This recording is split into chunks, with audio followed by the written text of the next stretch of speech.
Hey everyone, welcome to Beginnings, the show that asks, where do creative people come from? My name is Andy, I am the host of the show, and a writer and performer based in Los Angeles, California. Well, we are here in America, at least through the looking glass. We didn't pass through like a portal. We fell into it and are now covered in broken glass and open cuts. But we're through it. I don't know if I'm feeling relief or if it's just that I had 2 Diet Cokes today instead of 1. So maybe it's just a little extra caffeine in my system that's buoying me. Or maybe it's the fact that I've got a great episode for you today. Today on the show, I got Richard Dawson. And if you don't know who he is, let me read you his bio. Originally from Newcastle upon Tyne, avant-garde folk musician Richard Dawson has been performing and releasing albums for over a decade, each one released to great critical acclaim. Starting with 2014's Nothing Important, Domino began releasing his music, and his latest album, 2020, which was released in 2019, is absolutely one of the best albums of the last few years. That's me saying that. I didn't take that from some online review or something like that. I don't even know how I heard 2020. It somehow came into my consciousness. And it's incredible. And then I started listening to Richard's other albums, and they are also incredible. I want to say Robert Wyatt-y, but I haven't listened to Robert Wyatt in a while. So I don't know if that's apt or not, but I think it hits the same parts in my brain. And we talk about growing up in Newcastle and some of the emotional things around creating. It's a good time. You know what? If you have not heard Richard's music, I'll play a little excerpt. I don't want to play an entire song, but I'll play a little excerpt before we get into the interview. By the way, if this is your first time checking out Beginnings, thank you so much for checking out the show. If you want to listen to some other episodes, they are all there on Spotify. The MP3s are up at beginnings.libsyn.com. The last 100 episodes are on your podcatcher of choice. But I've talked to hundreds of writers and musicians and artists over the last almost 11 years. You know, Ian Mackay was on last week's episode. Mary Timony was on 2 weeks ago. I've talked to David Harrington of Kronos Quartet. If you are here only because Richard is British, why, just a couple weeks ago I talked to comics writer Cy Spurrier, one of my favorite comics creators, and that was a very good interview too. So, you know what? If you like what you hear and you want to subscribe, you can do that on Apple, Amazon, Stitcher, Google, Spotify, wherever you get your podcast from, basically. If you want to follow me on social media, on Twitter and Instagram, I'm Andy Beckerman. And I think that's about it for now. Great episodes coming up. Tobin Sprout from Guided by Voices. Bob Nastanovich from Pavement coming up. Francis Quinlan from Hop Along. And a bunch of other great folks. So stay tuned. I have nothing else to do besides podcast and write. I can't go outside. Climate change has rendered Los Angeles uninhabitable. It is 80 some odd degrees every day now here in January. The air is thick with humid ash because there are so many dead bodies thanks to COVID that the mayor has lifted the cap on how many dead bodies you can cremate every day. So all that's left is this microphone. Anyway, thanks for listening. And before we get into the interview with Richard, I'm going to play a little bit of the song Dead Dog in an Alleyway from his last album, 2020. So enjoy it. And then my talk with Richard.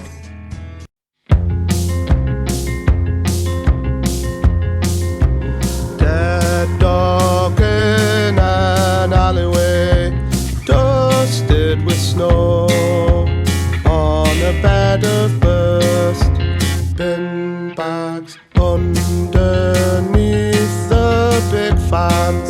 behind the pram you're in and for your eyes. Only no fit place to spend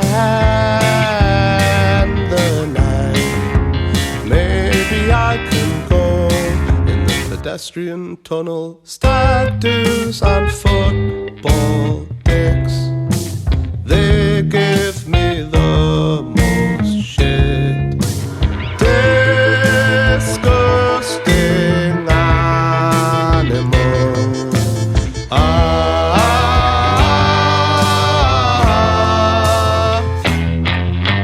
Over there in the labyrinth of neon, you can hear the voices lift through the icy air, hooting and projectile vomiting, and the distant sound of sirens.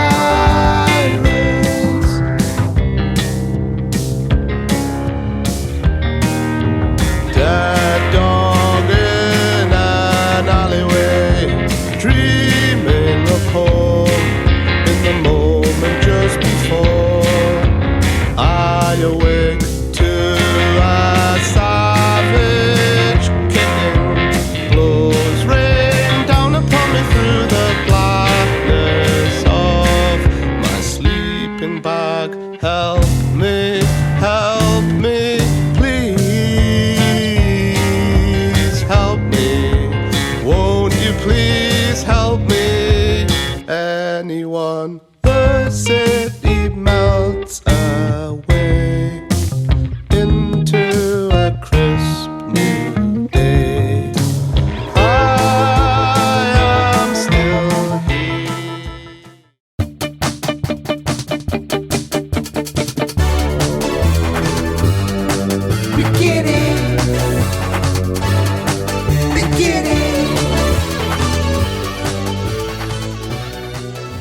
Yeah, I wonder if that's a very new thing as well, with where we're at with the way we get information. And, you know, there's been a lot of sort of documentaries and things about the fake news and the effect of social media. And when you consider that humans have been around for however many tens of thousands of years, but we've never had to deal with this.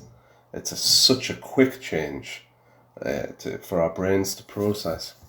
I mean, it's no wonder that we feel confused, because I mean, I don't know about you, but I tend to, if somebody tells me something, my first reaction is to believe them. Mm-hmm. And I hope to hold on to that, although of course you wise up a bit as you get older, hopefully not too much though, because it could swing into you become cynical or you become distrustful. But so I read things in the newspaper, I read it and I hear somebody saying it in a convincing way, and I'm generally sold. But then I'll see somebody saying the opposite thing. Oh, okay. Yeah, I don't know. Are you like that? Are you like that with like there for the longest time? I'm trying to figure this out, but like for the longest time, I would be very easily swayed by other people's opinions. Like someone, like I would be like, because I would think about it like this, I guess, is that like I would have an opinion about like a movie or something like that. I'd be like, it's not that good. And then someone would be like, oh, this was amazing. And I would be like, maybe it is amazing, because I would just assume that they are more of a authority on something than I am. And I'm missing something, like I missed some nuance. And so I'm like, oh, it probably is amazing. And then after a while, I like learned to be confident in my opinions, but that period of me being easily swayed by other people was a long time. But unless you really know a great deal about a particular topic, it's probably a wise place to be to listen. I sort of feel like with, well, you mentioned films, like I would be harder to convince to change my mind. But in most things in life, I'm probably going to go with what you tell me, because I'm lost, I don't know what I'm doing, so I trust you. But you do get older and you realize like part of that is about not taking responsibilities for your views, and so you toughen a little bit. But I think it would be a shame to be fixed I don't. I admire fixed people in a way, but it's. I don't. I think it's better to be supple. You Yeah. know. But like, I'm thinking about also like, artistic choices. There's like, it's so weird. Um, because like obviously like if you're whatever you're doing artistically, like writing a script or writing a song or writing a joke, whatever it is, like you have to have some kind of confidence there. So there's a difference. I'm trying to think about it now. Sorry, I'm just like putting this together as we're talking. And I'm like, I think I'm probably like a better writer now that I'm more confident in my choices, even though, well, I don't know. See, even as I'm saying it, I'm like, my brain's undercutting whatever I'm thinking. I don't know. Let me just ask this of you. Like, do you think that the more confident you are in your artistic choices, the better the things you make are? It's a good question. Uh, well, yeah, I think you can feel like I know that this is a better piece of work now because I know I'm paying attention to all these areas that I wasn't before. But how that translates at the end and how someone receives it, you can't expect a listener or a reader to have gone on that same journey with you. So those things might not work for 99% of people, and their opinion is as valid as mine. Um, you But know, but of your own, like say just like you're writing a song, and like in the same way that like if I write like a script, I know whether that script is good or not. Like I can feel it. Like I've internalized. I've been doing this long enough that I've internalized that feeling, and I have like yeah, I think I have a pretty good instinct for my own stuff. And but in the same way, like I mean, literally like 2 minutes ago, I was like wishy washy and undercutting everything. Like I'm like, well, I can see the other side. I can see the other side. But like when I'm writing something, I'm like, no, I know this is right. Like there's this weird confidence, like artistic confidence in something I make that doesn't translate existentially. And I don't know what kind of weird barrier I'm crossing when I like yeah. move into those different modes of being. And I wonder if like you navigate the same kind of thing that I am. Yeah, I think so. I mean, there's a lot of contradiction at play, and always feeling simultaneously very confident and also like incredibly the opposite in writing or but in life as well. Just in conversations with people. Like now, I'm both at the same time. Very nervous and oh God, what am I? Analyzing my words as they tumble out, but also just like it's okay. Uh, in terms of writing, I think I tend to think of it like um, it's not where I feel like I've had success is when it's not been about me. Of course, I'm expressing something of myself all the time. You can't help, but when it feels like something's arrived and you've just followed it and it has a life of its own, it has a spirit of its own. Yeah. And then when you get into that kind of territory, which it might just be a poetic way of describing something happening in here, but it really feels like that there are things that are alive which reveal themselves through different kinds of work. And when that feels like the case, there's no issue of whether you feel good or bad or confident. It just is. It has to be this way, and it's not ready until it is. So you just keep working at it until it's done, and then there's no arguing either. If if even if you think this is a ridiculous line, why has it got to be this way?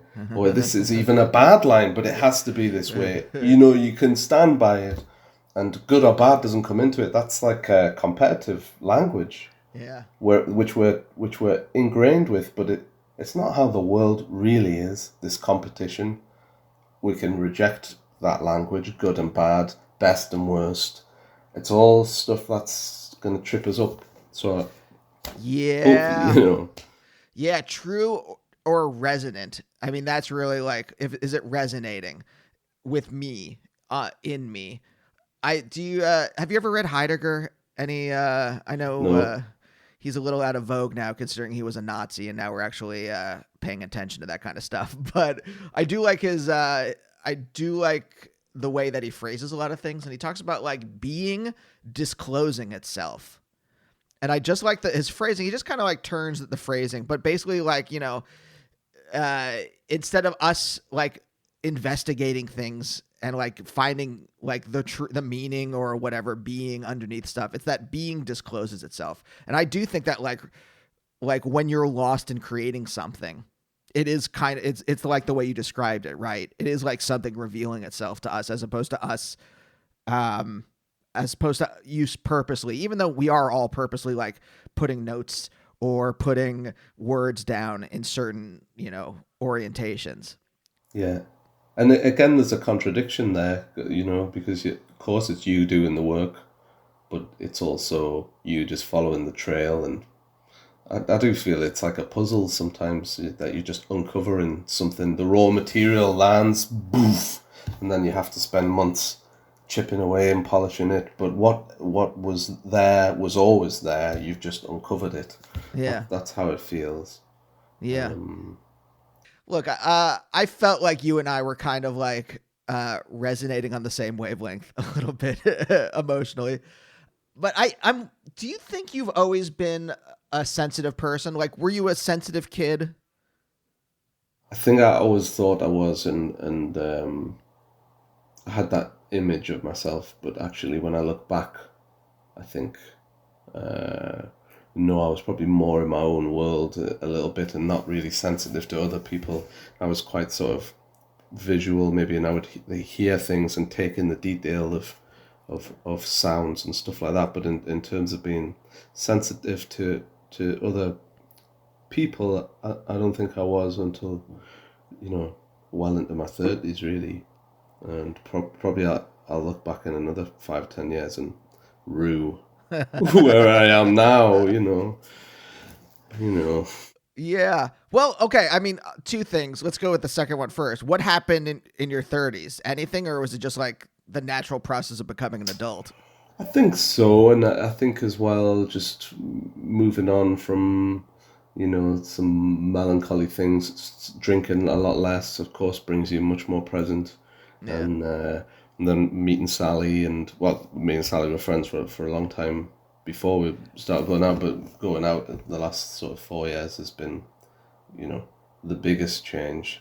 And, you suddenly when you start to do things right or quite well or reasonably well, still muddling through, but you sort of realize, how far you'd went wrong in the past, and then you start to judge your past actions differently, I think, and how much of a mess you were. It didn't seem that much at the time, but then you go, oh my God, how did I even make it out alive?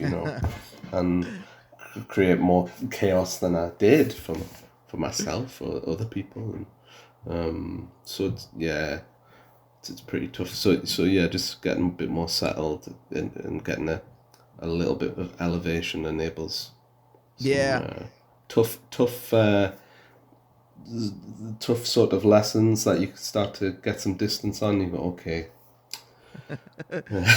Yeah, no, it's like when I met my wife, like I think that was, I mean, it took me a couple years. I got into therapy after a couple years, but just like I think that was like one of those like catalyzing things. And also just like I moved to New York to start like doing comedy and things like that, and like I started to like come into myself, like the person that I was when I was a child. I started to like realize it in a genuine way. Instead of like running from it. And I think that when I started to accept that stuff, then I opened back up again.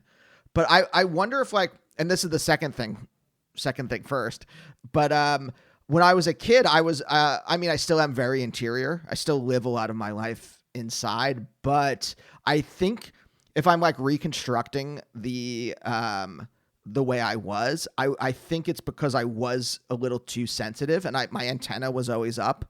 And so I like closed that off by like retreating inside. And then I would live in these kind of like deep imaginary worlds inside. And I wonder if you had a similar kind of path. I think maybe a little different. Like things were too much, and I think probably from quite early on, and it's only when you get into your teens you start to attribute values to that. It's not really you suddenly realize it doesn't quite fit for the sort of structures of school or jobs, and you start trying to pretend to be more some idea of normal, present normally, or at least some approximation of normal. Yeah. And that's very stressful. Just keeping that up, but then also you're keeping things inside and all of that kind of thing.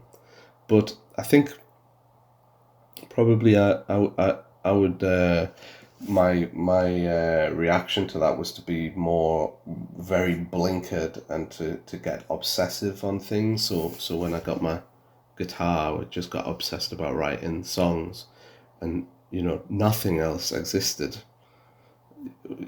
School dropped away. You sat in your chair in school, but you're not really there, and so yeah. And I mean, I stopped reading books when I was maybe like 14 because I got down about my eyesight. I got bad eyes, and I stopped reading for about 5 or 6 years.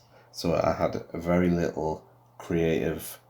It's a real desert without books. Yeah. And I do think that was like a bad. When I look back, I think that probably had some very negative effects, and only got back into reading in sort of 19, 20 years old. Yeah. Yeah. No, it's interesting how like just a little like what happened? Did you just get glasses or something like that? Well, I always had them. It was more of like an emotional thing. I've got this condition called juvenile retinoschisis or X-linked retinoschisis, which is degenerative.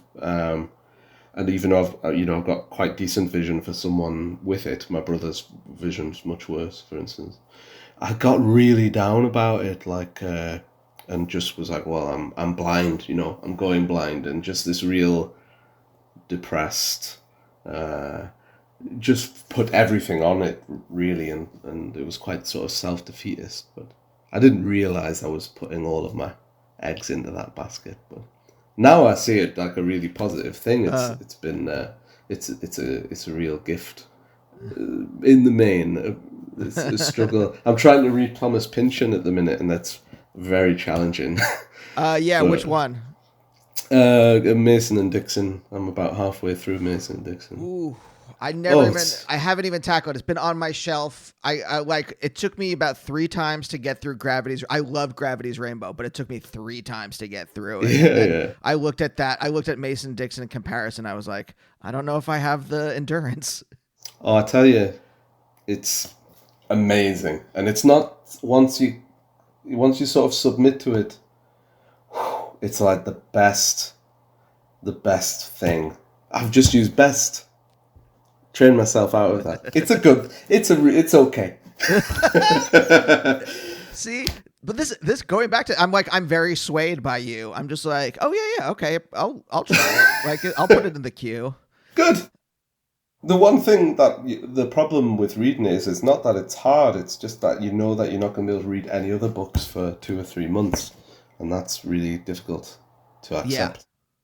I have a terrible attention span at this point, and so I always have like 5 or 6 books that I'm just like, and they always have, like, it's always different. Like, I've got a nonfiction book, I got my fiction book, I got comics, I've got my biography or autobiography or something like that, and I just kind of like go through them a little bit at a time, and so it takes me forever at this point to get through a single book. That's a good approach, though. Scattershot. Maybe. It's very in keeping with today's modern age of information overload. Yeah. I would say, rather than assigning good or bad to it, I would say it is what it is. And it fits however my brain has been transformed by online life. Yeah. Yeah. So what was it like growing up in Newcastle? Like, I don't really know much. It's North England, right? I mean, you live there now, right? That's right. Yeah, we live here until tomorrow. I've lived here all my life until tomorrow. So it's nice. Well, I grew up in Gosforth, which they call Posh Newcastle. When you get in a taxi, you say Gosforth, Posh Newcastle. But the truth is, it's like was maybe first generation middle class, I like to call it. So, well, my parents were from like Burradon, which is a little mining village, and the West End, and Gosforth is like the promised land where you work to get to, and dado rails. Do you have those in the States? Dado rails? No, what is They're it? like they're like those rails that go around the middle of a room, like a wooden bar that just goes around the middle of a room. I know what you're talking about. Yeah. It's really like the epitome of some idea of posh or something like this. And a conservatory on the back of the house. All these things, this aspirational. So Gosford was like suburbia. It's a very normal place to grow up in, and then I lived around everywhere in Newcastle, different areas, and it's great city, port town. So always had a history of a lot of different people coming and going, and very friendly. It's tough, you got to come, but not in a scary way, just in a way like if you come and you're a bit of I'm trying to use a word that's not offensive in America. Some of our words are, some of the words which aren't offensive here are the most offensive ones down in London, even in London. So I won't go there. But you got to come right. I think like that's the thing. Like you people will let you know if you're being a Burke or whatever. You're being not quite respectful or something like that. But it's not. It's a very friendly, welcoming place on the surface, and then it takes a bit to get your claws in. But very beautiful as well. Lots of great architecture. Really frustrating football team, which I love for my sins, and amazing landscape all around. So we're the northernmost city in England, and then it's about another hour and 20 to the Scottish border, and then so Northumberland is really beautiful country with lots of castles and rolling landscape and amazing coast. A lot of history. Yeah. I think about that a lot. Like I live in Los Angeles and it's disgusting looking, and it is like just strip malls everywhere. And, when I talk, I just talked to, Shirley Collins, who grew up in Hastings. Yeah. And I have to imagine, tell me if this is true or not, that just like being around such like physical beauty all the time has to be uplifting and inspiring in some way artistically. Well, it's why we're moving. We're moving out of the city to because we're in like terraced houses at the minute, and very just houses all around for a long way, and we're moving out to be among woods and green and stuff like that. And I think we feel we need it, but not so much for any creative reasons. I think there's it's all nature, and music's just is a expression of nature. Or no, that's not quite right. It is nature, hopefully. I think sometimes you can see cities and people and as being somehow separate, but when you start to see the concrete and all of this as being just part of it, it's kind of freeing but terrifying as well, But for sure, I mean, I really want to be among trees, bird song, and have make some less fraught music, make something something more peaceful. Yeah. It's interesting. I used to teach this, I taught a class on environmental philosophy. And Yeah. one of the things that I was teaching was that like we do have this like false dichotomy between like nature and human. And when like you said, it's not real. Like it's an artificial line that we've drawn, but humans are natural, and therefore the things we make are natural. And it's all part of one larger organism. That's a dumb word, but like that's the best one I can think of at the moment, right? It's all part of like one larger system. How's that? That's better.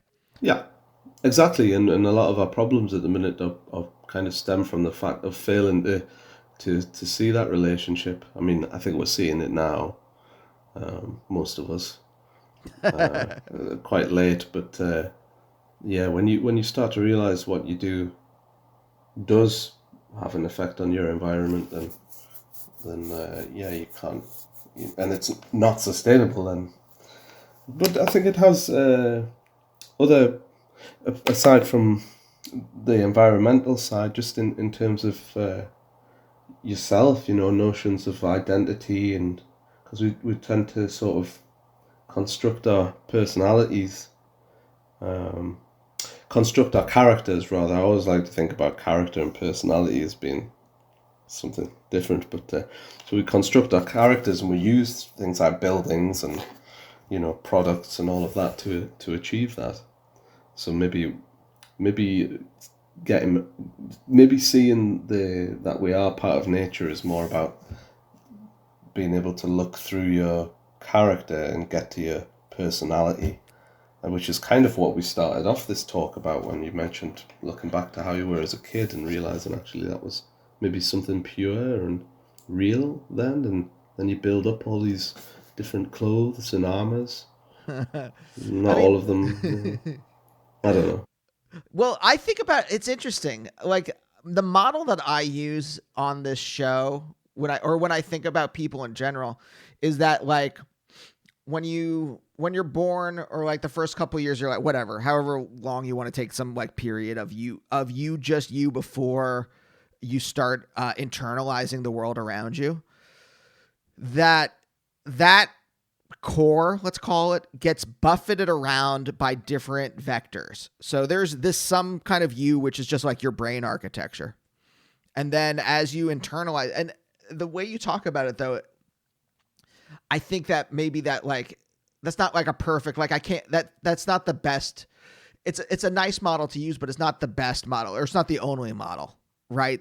Because like as I think about it, I think there's this like core and it gets buffeted in different directions based on like the pressures in your life, like your parents' influence or your friends' influence or the influence of art in your life or of like how susceptible your brain architecture is to culture at large, right? Like my brain seems to be pretty resistant to culture. Otherwise, like growing up in America in the 80s, I would have just been like really into beer and like women in bikinis and American football. Like that would have been all I cared about if I hadn't been so resistant. And for whatever reason, I don't know why I was like that.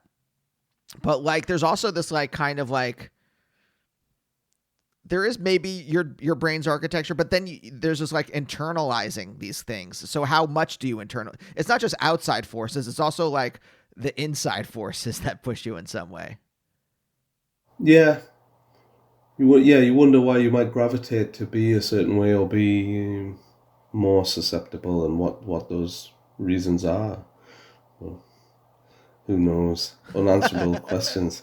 I must say, I apologize, but I've come on to this Zoom and because I have like another couple of interviews to do this week, and I've gotten so mixed up about.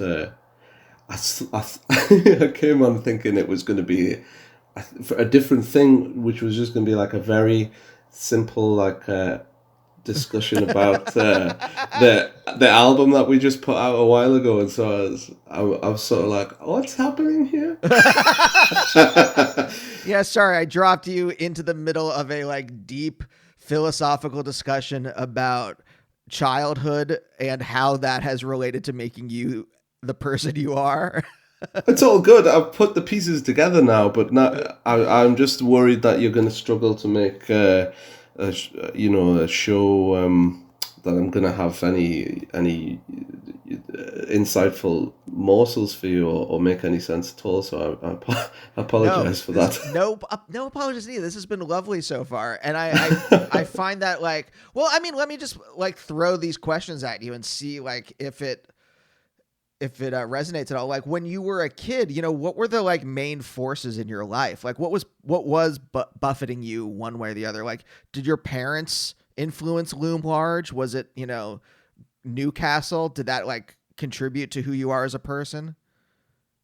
Oh yeah, I don't know so much about that. I think one thing, certainly my parents. You know, it was. I mean, I remember like going in the car with my dad, and he had this briefcase of tapes, which would just rotate. That he taped off the radio, and that was all. Hearing all those songs, it was like Beatles, obviously, and Jimi Hendrix. Hearing Jimi Hendrix over and over again when I was a little kid is pretty amazing beginning. And Black Sabbath and Iron Maiden, Judas Priest, Captain Beefheart, all this stuff. So it was, and then a lot of like quite obscure, just like hits of the time when he was taping this stuff. You know, the original Nirvana, not the Seattle band, things like that. So that those are like some of my earliest memories of music, and he had a guitar. But you know, it was very pretty uneventful. I had a brother and sister, and my sister got into glam rock and heavy metal. In terms of as a person, I think I was probably just off in my own world. I always loved books, and I don't know. It's a long time ago. I definitely feel I have this thing of like, I feel like I left. Something happened, and I was sort of not really present for a long time, from like 14 right through, and then it was like a painful re-entry at the end of my 20s. And I think it's probably alcohol and you know, other things, not dealing with things. Yeah. But so when I look back at my childhood, it's almost like I'm looking over this great sea, you know, like a great black sea. You know, the last Twin Peaks David Lynch did, that place they get to with the sea and that tower. Like just, wow, I can barely see who that person was, but you know, so I don't want to tell you a pack of lies, because it's very foggy. Very foggy. No, I kind of understand that. It's weird that like I do look back and I can see myself as a kid, but like it's tough for me to connect that. It's tough for me, like I can connect who I was emotionally, because I think I've come back, or what, like once I kind of like accepted who myself, I came back around to my childhood and then just like started building on that, as opposed to like I spent a lot of time like resisting who I was. I spent like my teenage years and my 20s resisting that person who was like weird and interior and very sensitive, and I didn't like I didn't like being that in that way. But then once I just like was just like, it's just I think it was like an exhaustion thing. I was just too tired of resisting at some point. And Why then do you think? Sorry to interrupt. Why do you think you didn't like that person then? It just didn't like, and this is why I like ask a lot of my guests, especially you, about like, you know, what was the culture like, and I especially think about like Reagan's America. It was like rough, and especially like that kind of like that was really when like neoliberalism was like kicking into high gear, and like Ayn Rand's influence was everywhere. You like I'm only piecing it together now, but like it was just like very like kind of survival of the fittest type thing. And it just felt like aggressive in retrospect. And that's not the kind of person I was. And so I like fought against that. I fought against myself because I didn't see myself reflected in culture. And then at some point I was just like, oh, I just don't care anymore. Or I'm too tired. I'm too tired to keep resisting this, and I just am who I am. Yeah, good. Very And good. like, Yeah. Well, it's yes. just kind of like I feel the same, but it's almost like you look back and oh, I think I was probably my best self when I was about 3.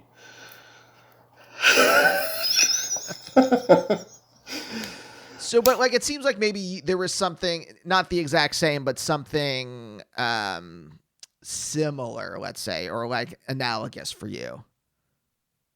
Yeah, I think so, but I can't be sure.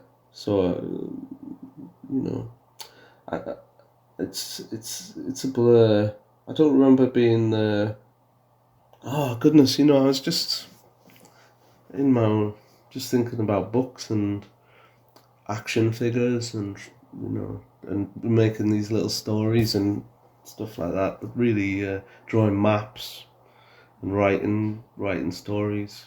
I had this whole series of stories about a dormouse because my nickname in school was Dormouse, and because on the first day of middle school, I don't think you have middle school there, but it's like you have first school, middle, and then high.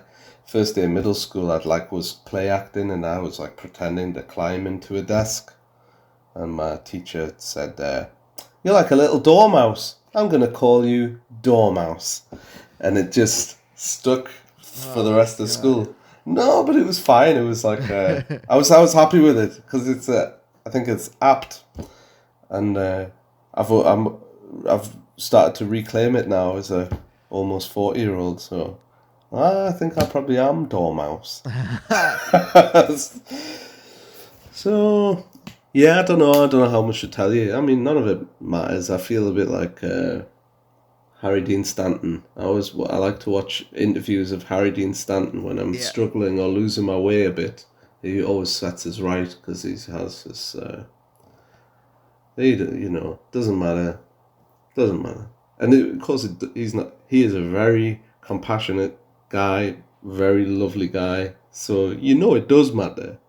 But I know what he's saying too. Like it's gone. My childhood. It's still happening, but it's also gone. Yeah.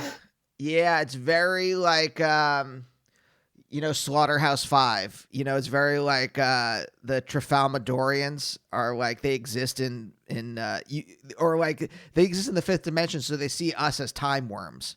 So it's existing, but it's all like your childhood's there, but it's not there. It's Yeah. that weird. I mean, we come back to this again at the like from the beginning where like you and it seems like you and I exist in this space of like kind of like a lot of contradictions kind of hitting against each other.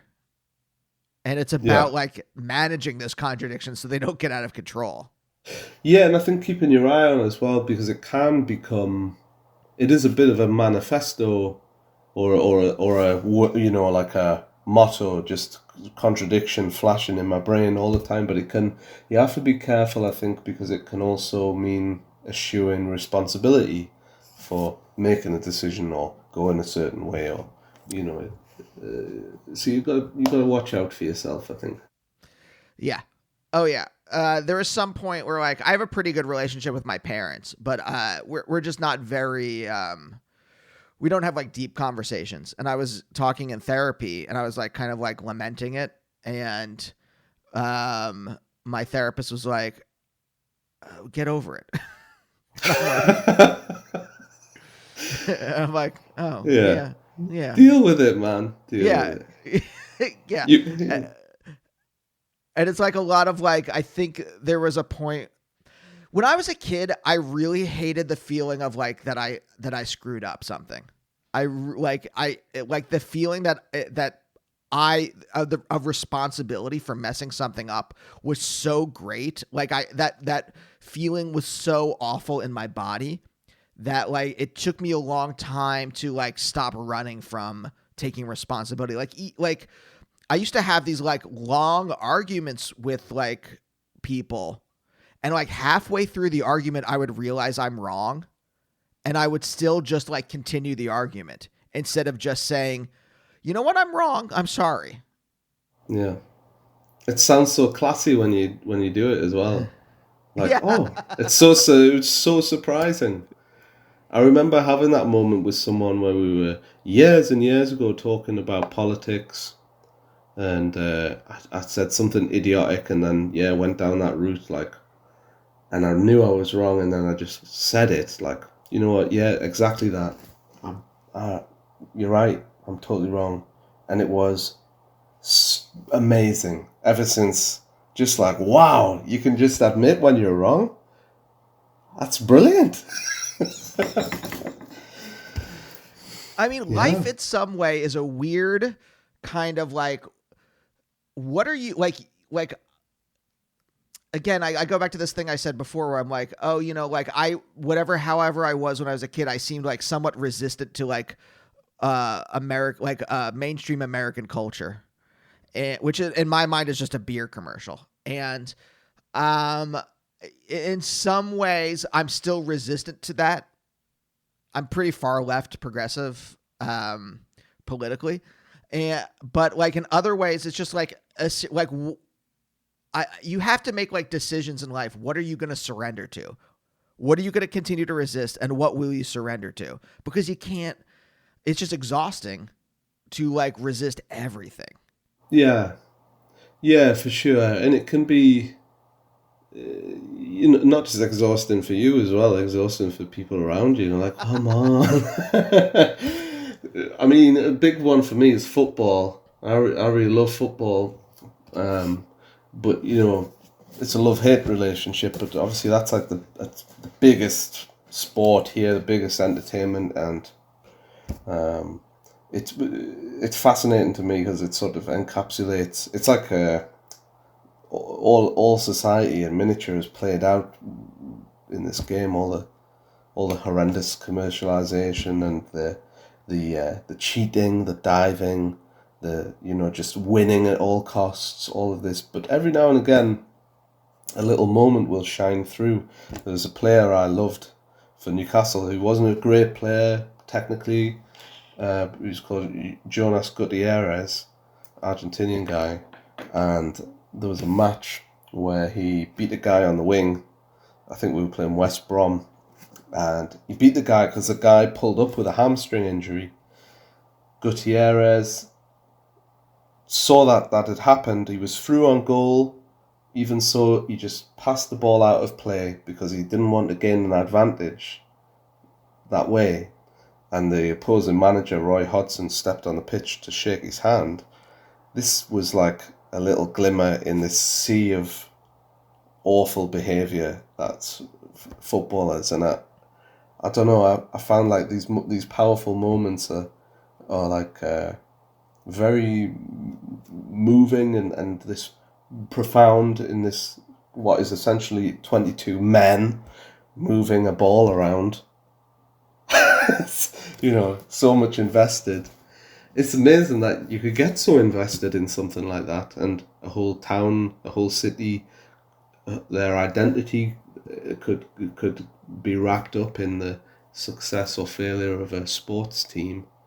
Is amazing to me. Amazing phenomena of crowds and songs and chanting. So I think, of all of the, like you're saying about the beer and the kind of mass culture, for the masses, this kind of thing, I have a resistance to it too, but also like, this is incredible as well, like just as a phenomena and something that matters so much to so many people, whether it's football or beer or shopping, it's important to enough people that it's important, full stop. So I know what you mean. I really resisted against that too in my teens, but then go like, no, look, this is part of who I am, whether I like it or not. This, I'm Newcastle through and through. And how am I going to be that if I'm not going to follow the football team? I would be less of a Geordie that way. I know it's not that way for lots of people, and that's fine, but for me, where I come from, my family, all big football fans, and there's nothing quite like it, you know. The excite over something so arbitrary. I know it's completely arbitrary, but also something that can gain so much meaning that from nothing, from the is incredible. That's like Tesla's energy from the air. Meaning from nothing is amazing. That's poetry. Yeah.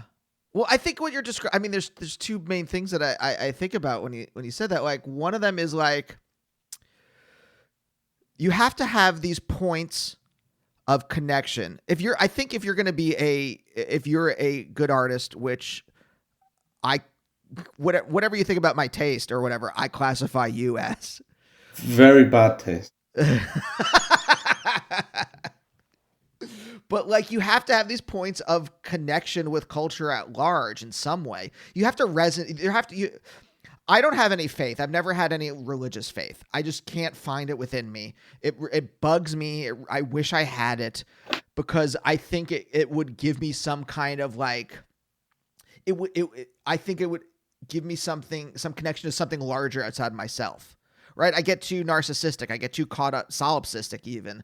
Right. I get too caught up inside my brain, and I don't have these, I don't have, the major pathway out would have been some kind of religious faith with a larger divine being. I just don't have it. It's not in me for whatever reason. But like, there are other points of connection. I mean, social connection. This is very dumb, but like, your version of football for me would be like television, right? There are television shows that I watch that so do millions and millions of other Americans. And that's the one point where I actually have connection with other people.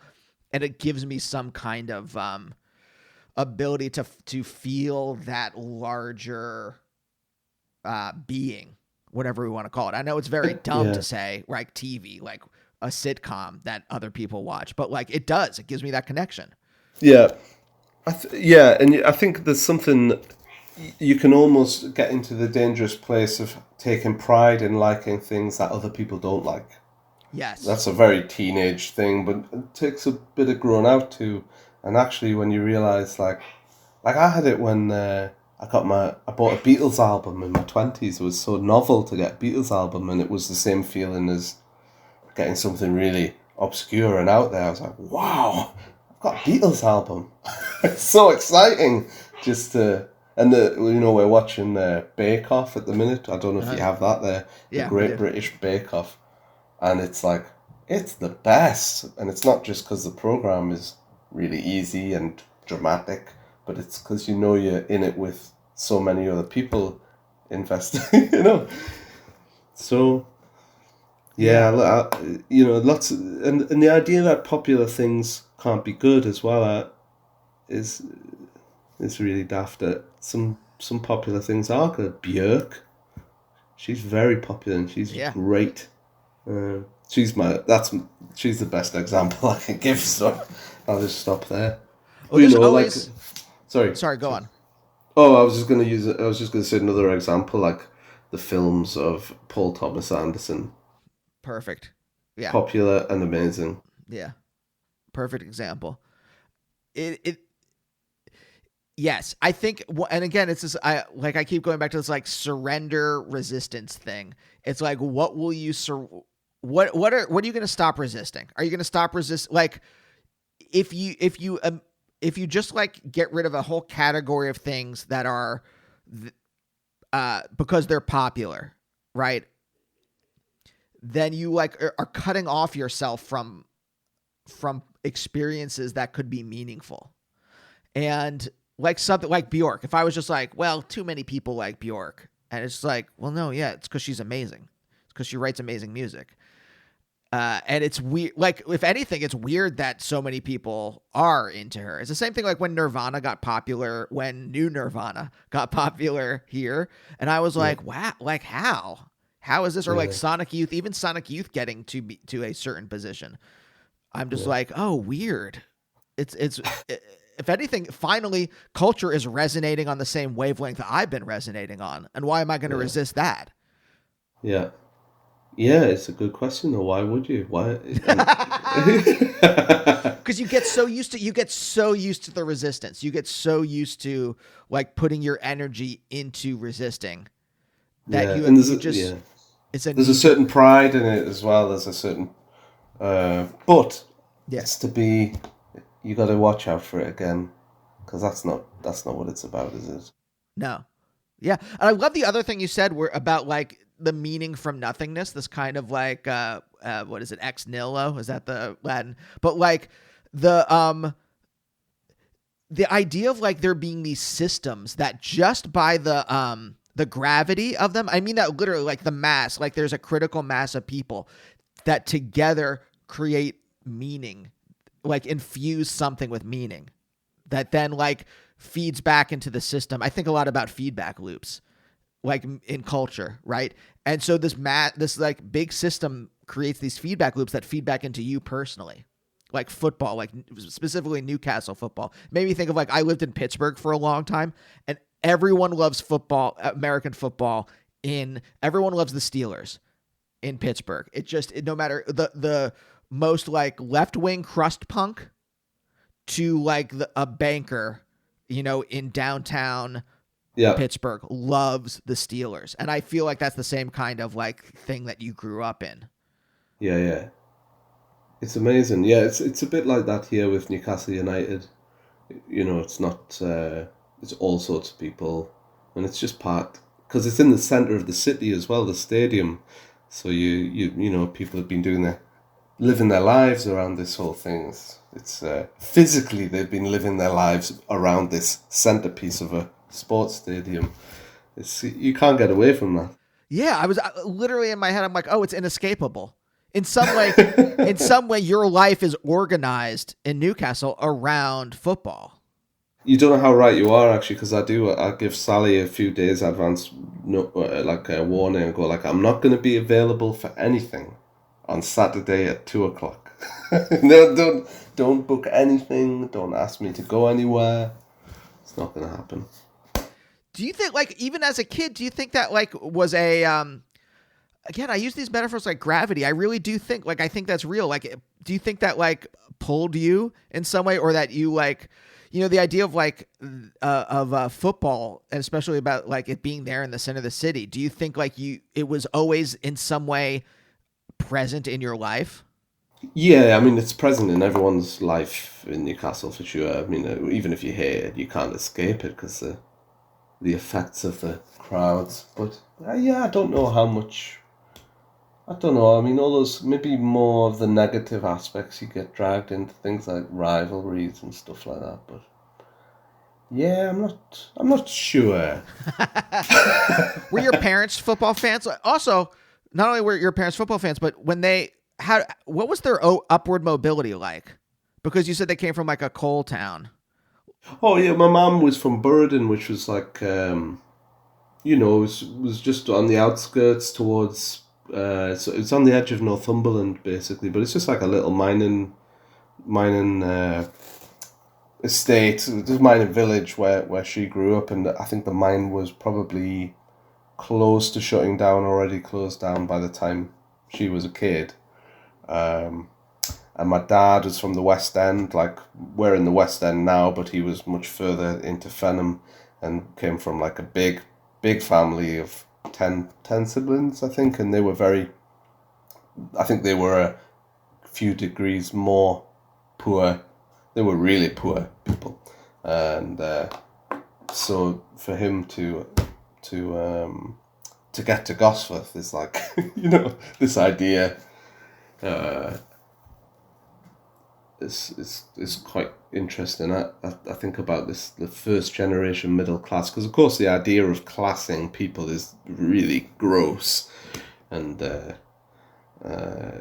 is also a useful tool to for people to imagine themselves pitted against different people, and it's almost like you can go up a level of humanity. It's really a horrendous idea. Yeah. And it's all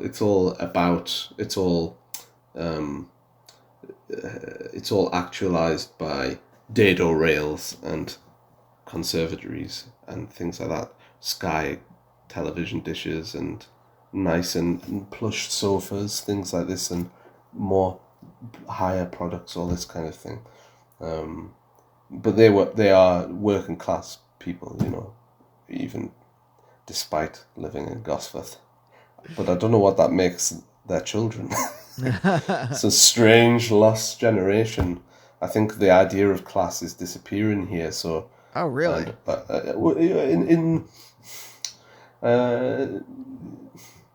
Not so simple. I haven't put it right, but it's become more confused, I think, because the idea of being working class has switched now, and it's something very desirable to be working class. Whereas when I was probably a kid and when my parents were younger, you wanted to get away from that. Now people want to be working class, because to be anything but is to be not genuine or to...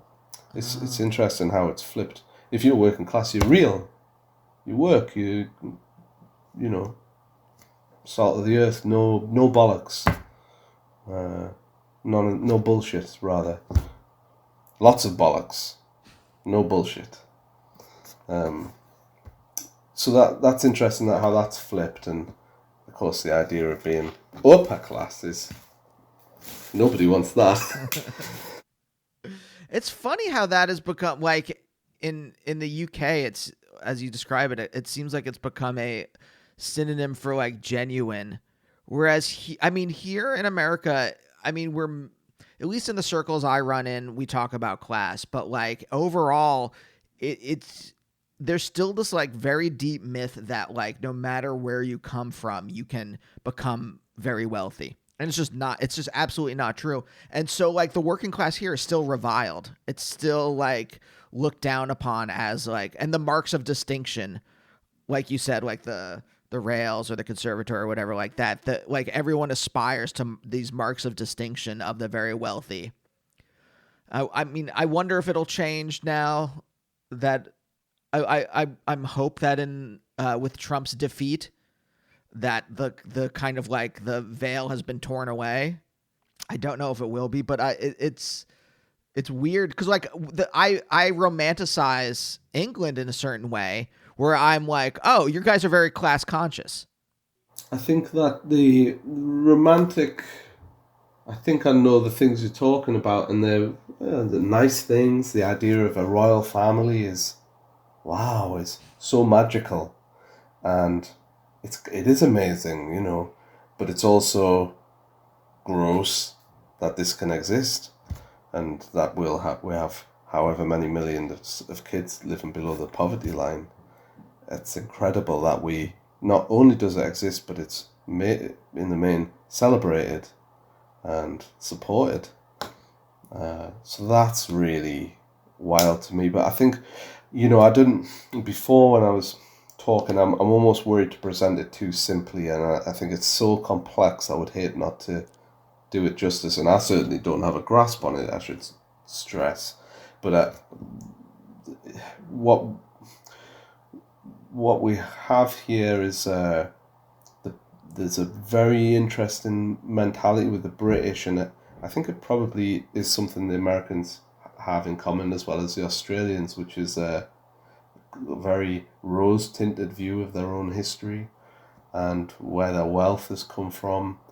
And so we have this idea of empire, which is still present and very, not in my mind, but in a lot of people's minds, of the glorious days of kingdom and all of this. And of course there were some good things came of that, but so much horror, absolute horror, the worst that humans can do. And we just haven't confronted it at all. And I think that these ideas of having the royals there in this great place and having a queen and princes, it's magical, but it's a fairy tale. It's so we don't have to engage with the truth. It's so painful. Yeah. Yeah, so it's almost like you have that, while here in America we have, again, the beer commercial as the... Well, we have those too. But, like, Yeah, but I mean, I asked this stuff because I think it really, it forms who we are, and it forms the kind of art we make. It informs it Yeah. and forms it. Like, I do think it's interesting. My parents were the first generation to, like, my grandparents were working class, and my parents were the first generation to go to college. Yeah. And so it seems like you and I kind of grew up similar-ish. I Although think you're a bit more advanced than me, I would say, in terms of social advancement. My folks wanted to go to university, but they couldn't. What did So they do for a living when you were growing up? my mom was she started off as a civil servant, and then she was a nurse for a long time. When I was a kid, she was a nurse. Night shifts a lot, and then she was a pediatric nurse until she had her own children, and she couldn't do that anymore. And she was a standard nurse, emergency, and then she became a civil servant again in data protection, in like child protection. And my dad was a box designer of designing the actual shapes of boxes, how they would fit together, rather than the graphic.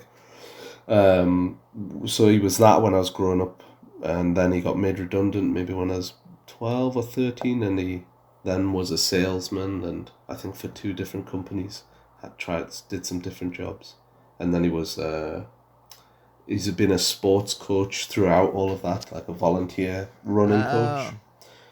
So actually, a couple of years ago, he got his like a special lifetime achievement award from Gateshead Harriers for 35 years of voluntary coaching, which is pretty amazing. So, like, not only football, but like your father, like, you had athletics in your life, like, your whole life. Oh yeah, tell us about it. Bloody hell, it was awful. I hated it. My brother is an athlete. He's a cyclist. He went to the Paralympics 2 times, I think, 2 or 3 times. Oh wow! And my sister was a PE teacher. And then I'm a very unfit stationary. Is it tertiary? I'm very tertiary. Is that the right word? Sure. I mean, why Talk not? about it goes back to what you're saying about you rebel a little bit against the things you're being fed. Yeah. Did you push? Definitely. I mean, when you were a kid, did you push against all this stuff? Yeah, I hated it. I absolutely hated it. I've never liked moving. No, I get it. Like, I'm feeling a lot of malaise now in like month 7 of the quarantine of the pandemic. But part of me, honestly, kind of likes the fact that this apartment is like my life. Like the walls, like, part of me kind of likes this. I understand. I tell you, we did well not to even mention COVID-19 until we're just past the hour mark. Yeah. Oh, well, we're just at the end then. But I mean, I guess this is like the last kind of question that I have, just because I'm like, the other thing I like really like think about is like, what are the things that push you? Again, I'm using these like vector metaphors, but like, what are the things that kind of like push you into wanting to make art or wanting to do it for a living?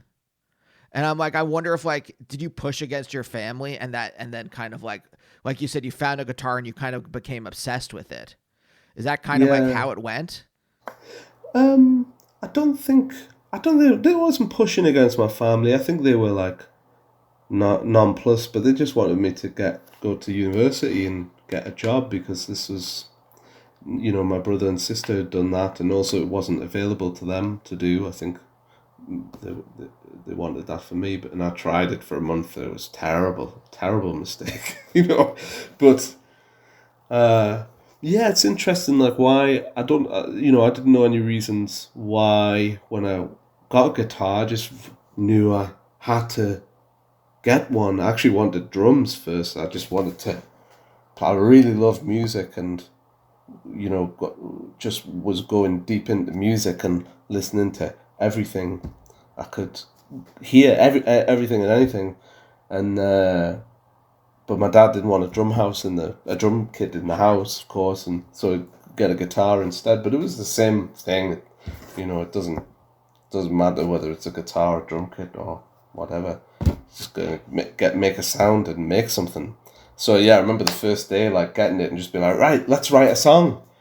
How do we do that? And make it, and just writing words and not having any idea how to do it. But within a few months, I'd written like hundreds of really crap songs, I guess. But like I had this like list on my computer, which was, another day, another song, all of this, and so it was a real impulse with no reason, no obvious reason. But then, of course, you get to your 20s and mid-20s and later, and doubts, oh God, I've been playing music and I love playing around Newcastle, but it gets to a point when you've done it for 15 years and you're not getting anywhere, or you're not getting any gigs out anywhere else. You do start to have some doubts, but I had a thing in my late 20s, like quite a very upsetting time, and a very sort of difficult period for a few years to navigate. And it was just coming out of it, I made the Magic Bridge album, and that I was writing that as I was getting out of this time, and but leaving behind, like, I knew I didn't want to write this like personal confessional lyric. I was so bored by that, and I knew I'd been copying as well, like some things, Americanisms, Tom Waits stuff. I love Tom Waits. Some other things in my singing, things in the accent, things in the melodies, and I had sort of had a break from writing songs for a few years. Came back to it with the Magic Bridge, writing that for 2 or 3 years, but felt like, oh, this is something else now. This isn't about me. I've had my toe in the void, and I've managed to draw back, and now I've seen it's not about me. I've had to let go of that. Any idea of possession, expectation. So now there's room for whatever this to come, and we can follow that. And that feels like an impulse in itself, but this is a little bit of a long-winded answer. Of course, the last 4 or 5 years is with the heightened, you start to think about, because the politics is so crazy at the minute, that starts to filter in, and you start to question, like, well, I'm nearly 40 now. Is it good enough that I'm just doing this on an impulse? What's a good reason to continue? Is it of any value? Is it of any use? Yeah, I do. That's like literally like every therapy session. I'm like, is it worth it? Like, I just write. I mean, the stuff that I do is so dumb. Like, it's so like, I just wrote a stupid joke. Is this really even? I made a dumb video. Is it really? Does the world need this? Yeah, no, it doesn't. But it also, but you're not doing. But it also it's great that you are doing it. Yeah. The world doesn't need. The world will be fine without it. The world will be fine without my tunes. Some air shaped in a way. So, a funny tune with some words. Yes, but two things for this. One, I think it was really interesting, and I think about this a lot too, that there was a point where you kind of got out of your own way, and that's when things got better. Yeah, for sure. Yeah. I think about that. I'm like, yes. Oh yeah. That seems to be like when people get out of their own ways, when they kind of like become conduits in some way. Yeah. That's when they make good things. And also, the world doesn't need this, but at the same time, I think when you make art that resonates with other people, Like whatever dumb thing I do, when people like respond to it, or I get emails or messages on like instant messenger. What is this, like 1997? Yeah, when I get yeah. messages on Instagram, MySpace. Yeah. you know, that like, hey, this is getting me through this time. I'm like, oh, okay. So like the thing itself isn't important, and it's more that like it is an object in the world that is allowing people to resonate together. Yeah. And you know, like, even though one part of me says it doesn't matter, the other part wouldn't be doing it if I didn't feel it mattered. And you know, thinking about like I love Sun Ra. Sun Ra's like right at the center of music for me. He is the center of music. Him and maybe Eliane Radigue. And then I usually have one interchangeable in the Holy Trinity. But he believed that he was saving the world with his music. He was here to save humanity. And you don't really want to say that in an interview because it sounds really, yeah, I'm here, I'm trying to save the world with my music. But I think that as much as, well, it's true, I am, but also I believe that probably you're trying to save the world with comics and with doing this podcast, and we're all trying to save the world, even when we just have a conversation. So I do believe in the power of music, and I think as well, like, take Donald Trump for instance. When you think about, people here often say he's so stupid. It's unbelievable that he's so stupid, what an idiot and all this. You go like, well, maybe he is in some ways, but in terms of what he wants to achieve with language, with and it's magic techniques that he's using, he's absolutely nailing it. If you approach it, when you listen to one of his speeches from the point of view of like somebody constructing a normal sentence, you go, well, he can barely talk. But in terms of what he wants to achieve, he's absolutely hitting it. This is a very, to me, negative use of magical language, because I believe in the power of, I don't know a lot about magic, and I almost don't want to find out too much, but I know a little bit. And I was really struck by an interview with Alan Moore where he talks about, he talks about to cast a spell is simply to spell. And I think it's true with the written word. There's nothing more powerful for me than a book, but the combination of a word with a melody is something I think does, on occasion, have the power to change things for better or worse. And hopefully you think, well, I want to be on the good team, but then we've already discussed notions like good and bad don't really exist. So Richard, I know you're moving tomorrow, so I gotta say I really appreciate you taking the time to talk to me. It's fine. Are you hurrying away? Have you been told a time that we have to finish, or do you have to finish the show of your own? No, I just try to keep it to about an hour. I also don't want to. Oh, that's fine. I don't want to take up too much of your time. It's just more like that. Also felt I've been doing this for so long that I'm like, oh, that felt like a nice place to end on. That's fine. It took a while to get warmed up. I had my head all ready for answering some questions about how I got a bass sound. What pedal did I use? So I was a little slow in catching up there. All right. Nice one. Will you take care? You too. See ya. See ya. Bye, oh, bye, oh, bye, oh, bye, oh, bye, oh, bye, oh, bye, oh, bye, oh, bye, oh, bye.